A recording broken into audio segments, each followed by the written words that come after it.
and I got to go back because it's equally 3 miles both ways. I get it, though. I respect. So you got back, you watched some of it. Would you be in, are you going to be doing any of those? So I keep getting asked about it. So even NASCAR hit me up. They're like, hey, like when you got like your sim ready and you're ready to go, like let us know and we'll like get you into these races and stuff. And so I think that I need some more practice and get comfortable on the simulator because I want to go out there and I want to be competitive. Yeah, it's like the same thing as yeah. being a driver. Yeah, like I want to go out there and want to be competitive. I'm not going to do something I'm not ready for, but I do. I have everyone hitting me up. They're like, hey, like we have a race tonight. And I'm like, I need to figure out how to set up the car and everything like that too. So I'm like, okay, I'm plowing into the fence at Bristol right now. And I'm over here like texting all like the mechanics I know. I'm like, what do I do to fix this? What is some of your advice? Like, because is it, I mean, from, I guess if you're setting the car up yourself, are you setting it up yourself with their advice? I pretty much, yeah. I'm making phone calls, FaceTime calls, asking pretty much everyone that I know. And sometimes I'll just try stuff based on, like, the knowledge that I know, which I still have a lot to learn in stock car racing. And I'm trying to learn as much as I can in, like, past notes. I'm, like, trying to see if it's comparable to changes that I've made. And I'm like, oh, we hit on something. It turns. There we go. Oh, my God, we're fast now. We're fast. But it's little things like that. Because, like, for these races and stuff, like, I know all these guys got – like when you're trying to race against guys like Denny Hamlin and all these other guys racing in on the simulators and stuff, and they've been doing it forever, like normal stock car racing, NASCAR stuff, and they know all these setups because they've experienced it all, and you can't be experienced. So it'd be a little bit hard to go out there and be competitive, but we're working on it. I think it's going to be great. I look forward to it. I think, having been in esports before, so I was with the Forza Racing Championship over the last couple of years, and then kind of seeing this like grow and develop immediately. Like, it was so insane, right? Like, everything changed from our schedules, and then we had you know, an iRacing situation. It was so cool to see it come together in that way. I feel like it was perfect timing for the whole iRacing thing coming together and the whole esports thing of NASCAR and everything that's been going on. It's almost like a forced break to build up another side of the sport, because NASCAR is still going to be there once it starts back up. It's still going to be the same level and the same amount of fans and stuff, but it's building this new type of sport with gaming and stuff we have that accessibility, and it's going to be cool to see that with NASCAR, because at the end of the day, it's like growing two separate sports and combining them. So you're going to double up on everything. No, you know what I think is also interesting too is some of these guys, and I think actually all of them were dudes with Forza that were competing in the series at that time. But like all those guys, it's like opening the door for them to have a different platform of racing. That's what I think is cool about iRacing is it could get some people in the doors in a completely different way to go racing, if you will. And now for me, like getting my simulator set up, because I'm going to start, like once I actually get decent on it, I'm going to start streaming it on Twitch and stuff. Watching for that. Okay. Yeah, I'm going to start streaming it on Twitch. So then that gives me another social media platform, and that gives me another platform to access my fans and show a different part of my life and a different part of my training. And so that's something that it's just cool. It's something that it's so different, and it's not happened before, and it almost forcefully happened with everything being shut down right now, but it was in a good way. You know, one of the things I thought was super cool about the show, and I know they're keeping going with this, was how you got into people's homes and you saw like their casual wear, and like they weren't like sponsored up. God bless your sponsors, but sponsored up, and you know, like there was an R&R look to it that like these guys are competing at a level that is still, you know, they want to win, but like they're seeing it in their home. And like, I don't know, I really thought that was comfortable. Cool. They're at a comfortable place. Everyone feels comfortable in their home usually. And that's usually where you can be yourself, and you can be more personable, and you're not so worried about the sponsors around you. You're not so worried about being videoed every single second, and having like certain questions being asked. You can just be yourself. And obviously it's being videoed and streamed and stuff like that. But I think it's a different way to access different sides of drivers to make it more personable. One thing that I thought has been really cool covering you. Okay, so if you're joining us right now, like Haley and I've known each other since 2013 or so. So you're a long time. 7. Yeah. And like since I've been going to the rally car races, stuff like that. Yeah. Like off-road rally. That's my background, of course, is the rally cross off-road stuff. And for you, like it's been super cool because I've seen you in all these different positions and growing and changing. But one of the most fun parts about covering you with ARCA stuff now is like seeing you interact with fans that like I saw your dad doing the same thing when I was covering Rallycross like way back when, And I'd be curious to know, you talked about like being comfortable in your own home, but like how much, because you strike me as the same person across the board, like on your socials, in real life. Yeah, like you and I talk about eating lemon cake that maybe not everybody knows. I ate like 10 pieces of lemon cake before the race. You can't put bad food in front of me because I'm going to eat it. So that's my thing. Like, if I don't have bad food in me, I'm good. I can eat healthy. But that was bad. I have bad. That lemon cake came in clutch. But in you know, from across the board, I see you interacting with your fans. Mm-hmm. How much would you say, like, what percentage is like that is the authentic, genuine version of you when you're out of the track? Like, I've heard you like this. Sorry if this is. I heard you, you know, burp in front of people. You're like, oh, excuse me. Oh my gosh, so sorry. Yeah. I have seen, and I think it's super cool because I think it really shows a side of you. But how much of that is really you? It's hard for me to be fake. I don't like being fake, and I've never tried to be a fake person and put on a front, but I try to, like, I don't know, I'd say it's about 99% of me. Yeah. I'd say I'm my full 110% myself is when I'm with my best friend, Caitlin. She's in my bathroom right now. I was going to say, isn't she there right now? Wait, we can show Caitlin. Wait, Caitlin, come here. Come join our fun. Yeah. She's putting her makeup on and watching my dog. But this is Caitlin. Yeah.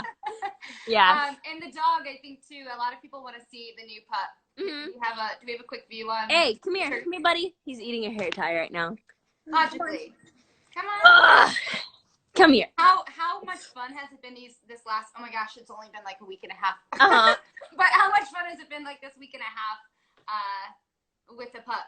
It's been fun because I get to focus on him. And I don't get much time to focus on certain things with how crazy racing is. And he's either full pinned, doing hot laps, pooping everywhere, peeing everywhere, biting. He wants to bite everything. He chews on my wooden bed frame, chews on the knobs on my dresser, like bites the baseboards off my walls. Yeah. Or he's just sleeping and wants to cuddle. And I'm like, you're a dog. You are no, ow, ow, ow, ow.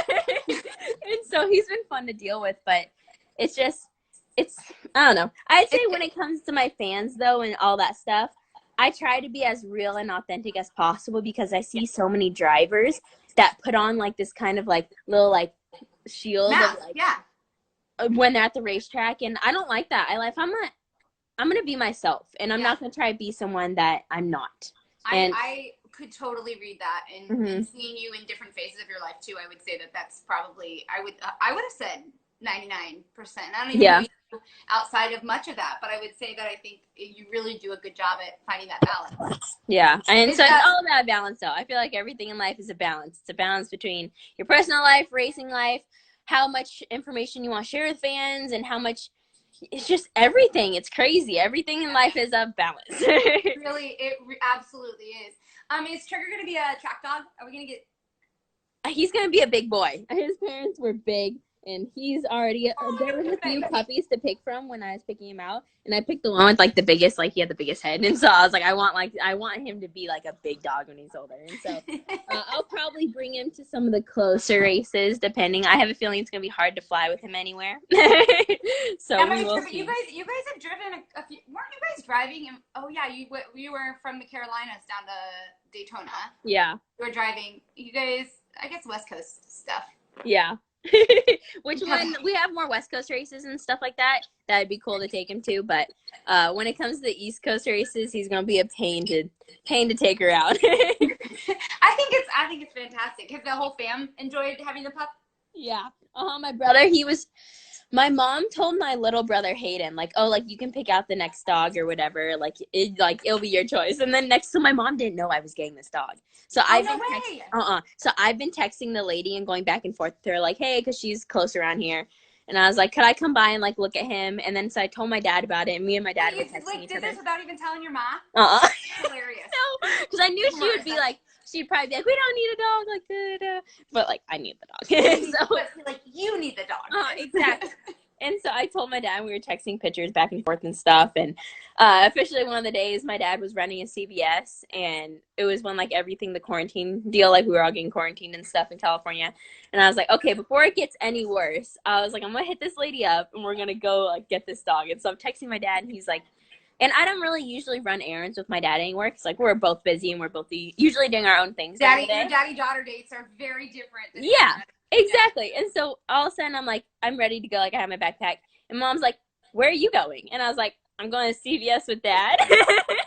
And she's like, when do you ever run errands with dad? I was like, I'm bored.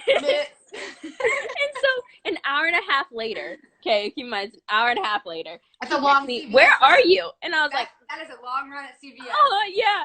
She texted me, where are you? And she called me, and I was like, we're just not going to answer right now. And so we got the dog, brought him home, and my mom was all skeptical at first because we have this other little dog, Audi, my little Pomeranian. Yeah. And so she, like, grabs my Pomeranian and, like, walks away with it. But it was funny. She loves him now.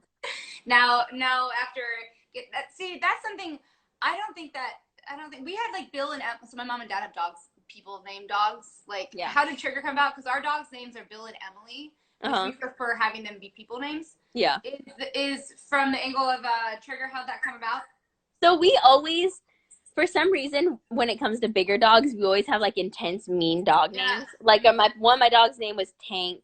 The other one was Gunner. And this one, and then this one, I was like, I want it to be something like cool and mean. So it was between Kojak and Trigger. Kojak. It was different. I was like, I kind of like it. Yeah, and so I was like, oh, I kind of started asking a few people, like, what do you think and stuff. And my dad was like, I like Trigger. I was like, I like Trigger too. And so we ended up naming that. So good. It's so good. Well, out of all the things here this last couple of weeks, is there anything, like, I don't know, my takeaway is like change my mindset and think, okay, what can we do to like prepare for like after some of these changes are done? Anything else like for you, like how mentality wise, like how are you kind of teeing it up? I pretty much just been focusing on my health and getting everything. I want to get this whole iRacing thing figured out, and that's been my goal. I think you will. Yeah. So by the end of quarantine, everything, by the time racing gets started back up, I want to have the full streaming system done. We've been doing these YouTube live videos on, obviously on our YouTube channel, but we've been doing them every single night with our family. And we've been doing like competitions and stuff, and we're a very competitive family. Yeah. And so me and my friend Caitlin, she's practically been at my house every single night since we've got quarantined in California. She practically lives here. And so she lives here now. Yeah, exactly. Like she has her full meal prep meals in the fridge and stuff too. And so we've been coming up with like different competition ideas, and so we do them on our YouTube live videos every single night. We've been doing them at 6 p.m.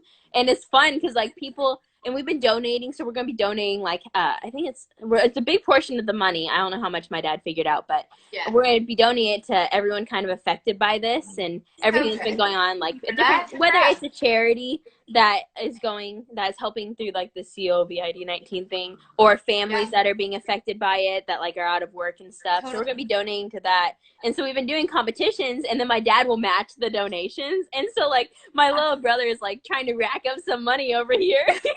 It's getting really competitive. So we've been doing that every night. So we'll have another one coming up tonight. Yeah, last night's was fun. Yeah. What's been the favorite track? Favorite what? Track on iRacing? On iRacing? I was just at Bristol today, and that was pretty fun. I'm still trying to get it all set up because I keep buying all these tracks, but I'm trying to like figure out like, hey, is there like a promo code I can get? And so, but that's like, dude, you need to stop buying these tracks on the race account unless you're gonna race with them. So I just bought Charlotte, so I'm gonna practice there. So I think that one's gonna be fun too. Right on. That's so awesome. Well, I know that you have another call with like very priorities. Coming up, but I'll let you hop off, but I appreciate your time and your pup and friends. No problem. And then your banana muffin recipes, by the way, like literally my banana bread is I guesstimate everything on it. You could never give that, you could never do it again. I literally just start throwing stuff in. I'm like, and I try it, and then I probably shouldn't be trying it because there's raw eggs in it. And I try it, and then I add some more stuff, but you know what? YOLO. Yeah, YOLO, for sure. Thanks, girl. We'll be no problem. Tell your family I said hi, and keep rocking it. Thank you. I appreciate it. I'll see you at the track soon. Okay. Hey, girl. Bye. See ya.